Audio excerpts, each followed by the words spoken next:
오늘 새벽 또 전전에 올라온 우리 사랑하는 주의 백성들, 우리 성도님들 주의 이름으로 축복하며 기도하는 모든 것마다 하나님이 기뻐하시는 귀한 제목이 되시기를 축복합니다. 오늘은 죽은 자들의 부활에 관한 가르침, 죽은 자들의 부활에 관한 가르침이라는 제목으로 함께 4장을 마무리하도록 하겠습니다. 어느덧 이제 데살로니가 전서가 이제 곧 마무리가 되겠는데요. 우리 4장을 한번 다시 복습하면 우리 4장 1절에서 8절까지는 무슨 내용을 다루었었죠? 너희의 거룩함이 하나님의 뜻이다. 그래서 특별히 어떤 부분에 있어서 거룩함을 강조했나요? 성적인 부분에 있어서의 거룩함을 강조했었죠. 그리고 어제 우리가 살펴본 대로 또 우리 4장 8절에서 12절까지는 무엇에 대한 가르침이 있었습니까? 형제 사랑에 대한 가르침. 그래서 형제 사랑에 대해서 사도 바울이 너희가 지금 잘하고 있다. 쓸 것이 없다. 지금처럼만 계속 잘해라. 이런 이야기들을 쭉 하셨고, 오늘은 이제 13절부터 18절까지 해서 주님이 강림하실 때에 어떻게 되느냐, 사람들이 특별히 먼저 죽은 사람들이 어떻게 되느냐 하는 이런 부분에 대한 데살로니가 교인들의 오해 또는 신학적인 이런 생각들을 잠시 바울이 약간 교정해 준다거나 할까요? 그런 부분들을 한번 살펴보겠는데요. 4장 13절 우리 상반절을 한번 보시죠. 4장 13절 형제들아 자는 자들에 관하여는 너희가 알지 못함을 우리가 원하지 않는다. 여기 보면 이제 자는 자라는 말이 나오죠. 여러분 이 잔다라고 하는 말은 죽음이라는 말을 이렇게 완곡하게 돌려서 우리가 표현할 때 하는 말입니다. 그래서 우리도 왜 죽었다라는 말보다 돌아가셨다 이런 표현들이 죽음에 대한 이렇게 완곡한 표현이듯이 여기서 보면 정말 그냥 저녁에 자는 잠이 아니라 정말 죽음에 대한 이야기를 합니다. 데살로니가 교인들이 한 가지 오해가 생겼습니다. 사도 바울이 이제 복음을 전하면서 전체적인 이 앞으로 향후 너희들이 어떤 과정을 거치게 되고 그 과정 속에 너희가 어떤 삶을 살아야 되는지를 쭉 얘기했겠죠. 그리고 이제 마지막 부분에 당연히 무엇에 대해서 얘기했겠습니까? 주님의 재림, 주의 다시 오심, 주의 강림에 대해서 얘기했을 것입니다. 주님이 다시 오신다. 그리고 그때까지 우리가 이 믿음 안에 잘 거하라. 그리고 우상을 잘 버리고 환난과 핍박이 있더라도 정말 그 믿음 잘 붙들고 끝까지 믿음을 완주해라. 이런 내용들을 아마도 얘기했을 겁니다. 그래서 데살로니가 교인들은 바울의 가르침을 잘 붙들고 정말 주님이 다시 오실 것을 기다리고 간절히 사모하고 그렇게 또 살고 있었습니다. 그런 과정에 한 가지 변수가 생긴 것입니다. 그게 뭐냐면 함께 신앙생활하던 그리고 함께 주의 부활을 기다리던 그런 사람들이 같이 잘 지내다가 먼저 죽은 사람이 생긴 것입니다. 갑자기 성도들 중에 몇 분이 아마 순교에 의해서 죽은 것 같지는 않고 그냥 자연적으로 고령이 돼서라든지 나이가 돼서 또는 질병으로 먼저 죽는 일이 발생하게 된 것이죠. 순간 이제 데살로니가 교인들 사이에 약간의 이제 분쟁까지는 아니고 당황스러움이 생긴 거죠. 어라? 이거 어떻게 된 거야? 주님이 곧 오시면 우리가 맞이해야 되는데 죽은 사람들이 생긴 거니까 이 죽은 사람들은 그럼 어찌 된 것인가? 이 사람들은 끝난 것인가? 이 당시 이제 로마 그리스 시대에 여러 가지 세계관이 있겠습니다만 이 당시의 세계관은 뭐냐면 죽으면 끝이다. 죽으면 끝난다. 이런 세계관이 팽배했습니다. 그러니 이 성도들도 주님이 다시 오신다는 것은 들었는데 그러면 죽은 사람들은 어떻게 될 것이냐? 주님 재림하실 때 이 죽은 사람들은 과연 주님을 만날 수 있는 거냐? 아니면 우리 살아있는 사람들만 이렇게 소위 말해서 그 특권, 영광을 누리는 거냐? 아마 이제 사도 바울 당시에 아마 주님이 곧 오십니다.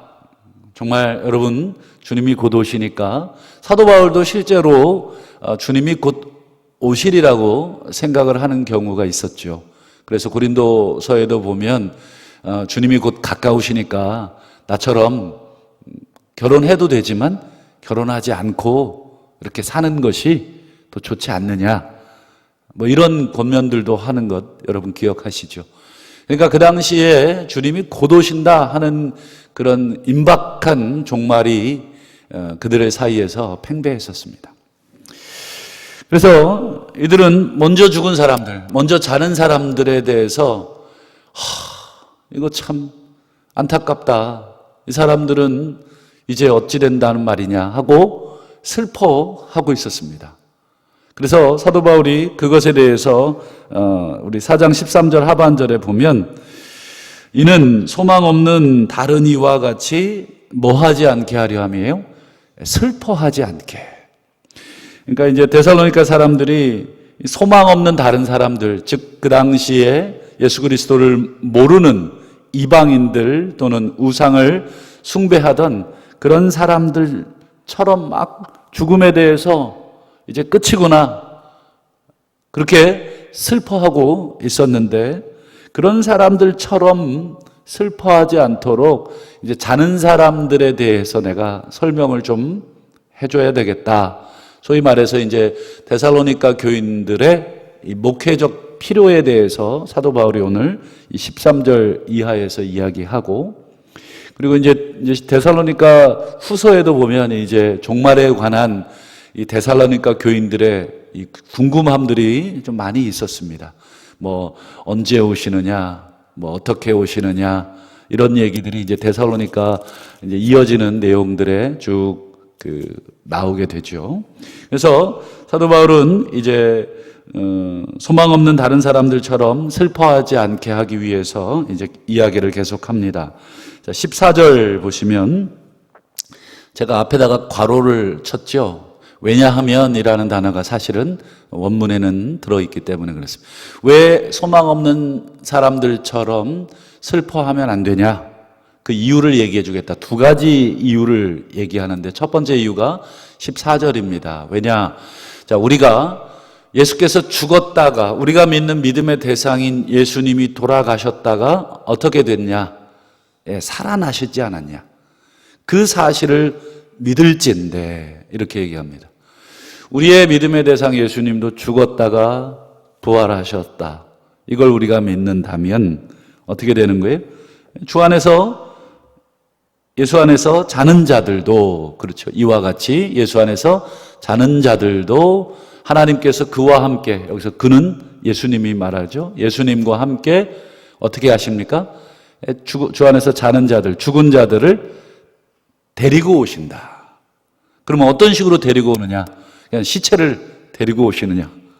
죽은 채로 그냥 데리고 오느냐? 그게 아니라 다시 살리셔서 데리고 온다는 거죠.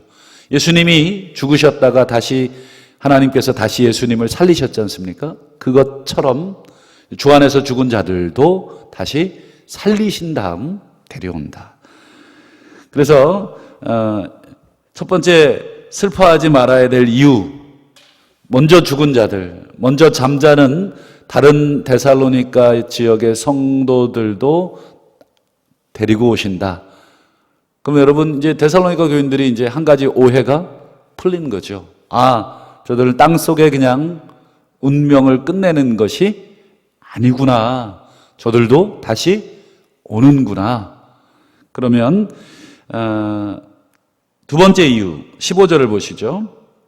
자, 우리가 주의 말씀으로 너희에게 이것을 말하노니, 여기서 주의 말씀이라는 표현을 통해서 예수님께서 하셨던 말씀을 지금 바울이 가르쳐 주는 것이죠. 아무리 찾아봐도 뒤에 나오는 내용은 사실은 없어요. 그러나 바울은 아마 여러 가지 종말에 관한 예수님의 가르침을 종합해서 자신의 말로 요 가르침을 주는 것으로 생각이 되는데, 어쨌든 예수님의 가르침과 자신의 가르침이 다르지 않기 때문에 주의 말씀으로 너희에게 이것을 말한다. 이제 뒤에 나오는 내용이 이것인데, 자, 주님께서 강림하실 때에, 주님 강림하시고 그 다음에요, 누가 먼저 순서가 어떻게 되는지를 얘기합니다. 우리 살아남아 있는 자도 자는 자보다 결코 앞서지 못할 거다. 그럼 누가 앞선다는 거예요?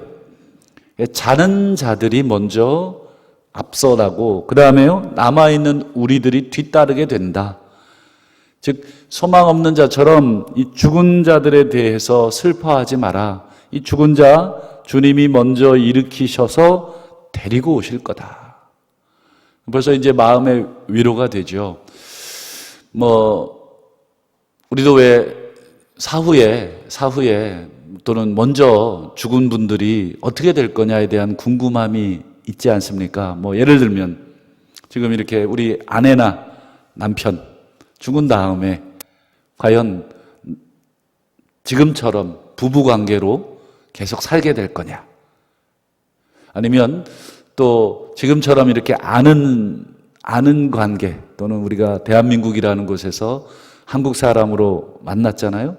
그러면 우리가 부활 후에도 계속 여전히 그렇게 아는 관계로 만날 거냐? 이런 몇 가지 궁금함들이 있지요. 예를 들면 부부 금실이 아주 좋은 분이 있다고 가정을 해봅시다. 근데 아내가 먼저 죽었어요. 근데 남편이 정말 부활을 믿어요. 부활 후에도 나는 이 남편이나 아내와 부부로 살고 싶은 소망이 있는데 이게 궁금한 거죠. 그렇죠? 그러면 이걸 어떻게 대답해 줄 거냐? 이런 것들에 대해서 사실은 목회자로서 이제 대답해 줄 수 있는 게 있고, 사실 대답해 줄 수 없는 게 있는 거죠. 우리가 좋은 게 좋은 거라고 저 사람이 듣고 싶은 말을 해줄 수는 없는 겁니다. 사도 바울도 이 죽은 자들이 어떻게 될 거냐에 대해서 자기가 지금 상상 속으로 만들어낸 얘기가 아니고 주의 말씀이다. 주님께서 하셨던 말씀을 너에게 전해준다 하면서 하는 말이, 자는 자들이 먼저 일어나고 그 다음 우리 살아남은 자들도 함께 할 것이다. 그러면서 이제 조금 더 구체적인 이야기를 16절과 17절에 이야기합니다. 자, 어떤 식으로 그러면 되느냐? 16절 보시죠.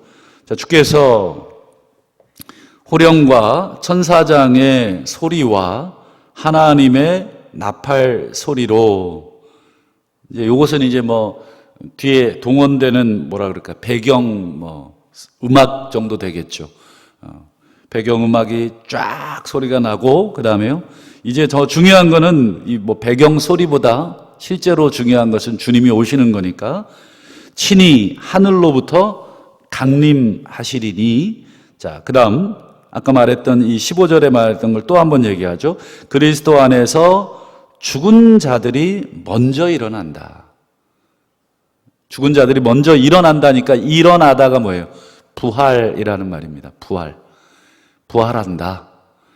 그 다음 17절 보세요. 그 후에, 시간적으로 이제 그 다음 순서죠. 그 다음에 어떻게 됩니까? 우리 살아남은 자들. 이 표현이 약간 오해를 일으켜서 살아남았다라고 하니까 환란에서 살아남은 걸로, 그래서 우리 세대주의자들은 소위 말해서 이제, 여러분 혹시 이게 소설로 나온 그 소설이 Left Behind라고, 살아남은 자들이란 그래서 우리 그런 소설이 있어요. 그래서 환란이 막 7년 대환란이 있고, 그 다음에 거기서 시험에 살아남고 견디고 나서 이제 휴거하고 뭐 요 내용을 가지고 하는 건데 그 세대주의자들의 잘못된 설명이고, 여기서 보면 살아남은 자들은 뭐냐면 여전히 주님이 강림하실 때 살아있는 자들, 그리고 죽지 않고 여기 살아있어서 이 땅에 남아있는 자들을 말하는 것이지, 뭐 7년 대환란 후에 그 시험과 환란을 견뎌서 살아남은 자가 아닌 그냥 일반적으로 죽은 자와 대비되는 살아있는 사람을 말하는 것입니다. 어쨌든 그 후에 우리 살아남아 있는 자들도 그들과 함께, 여기서 그들은 누구겠습니까? 먼저 죽은 사람들, 죽은 성도들, 그 사람들, 다시 그래서 부활한 성도들이 되겠죠. 그들과 함께 구름 속으로 끌어올려져 공중에서 주를 영접하게 하시리다. 끌어올려라고 하는 거니까 우리가 기어 올라가는 게 아니라 하나님에 의해서 올려진다, 수동적으로 표현되고 있고, 어디에서 주님을 영접하냐면 공중에서.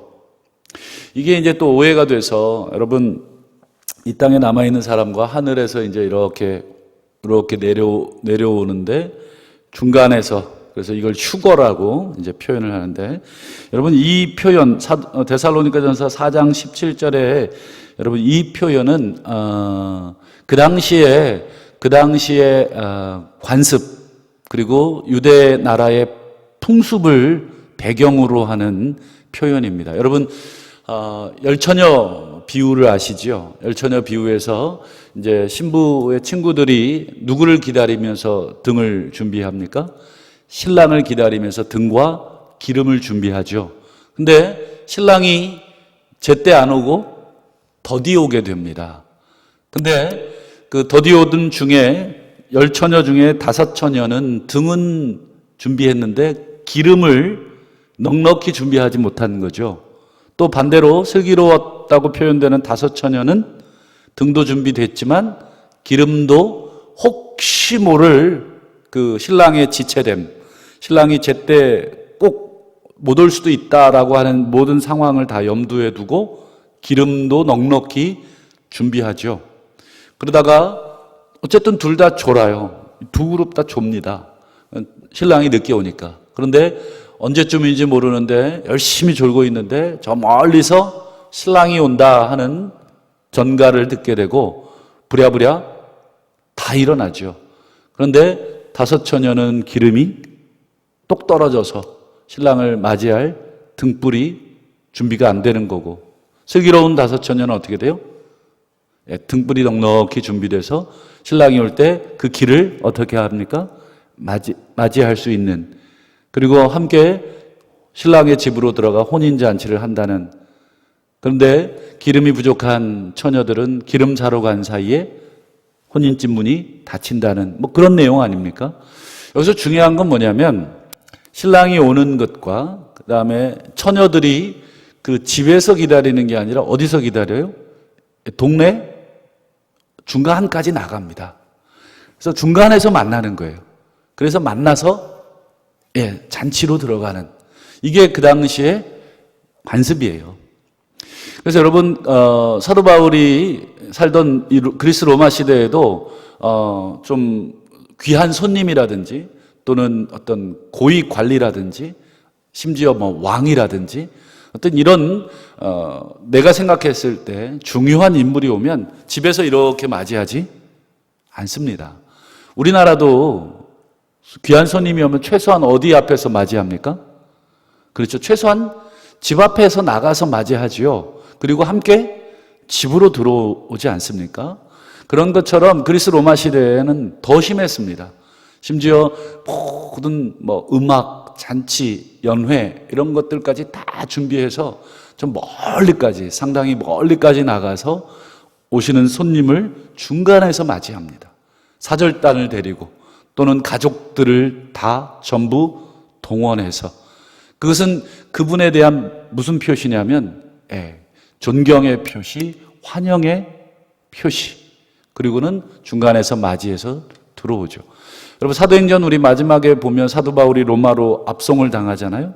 그때 로마 성도들이 자신의 그 교회에서 기다리나요? 우리 함께 살폈듯이 상당히 먼 곳까지 바울을 맞이하러 오지요. 그러니까 바울은 죄수의 몸으로 끌려갔지만 로마 교회 성도들의 입장에서 바울은 죄수가 아닌 거죠. 하나님의 사자인 거죠.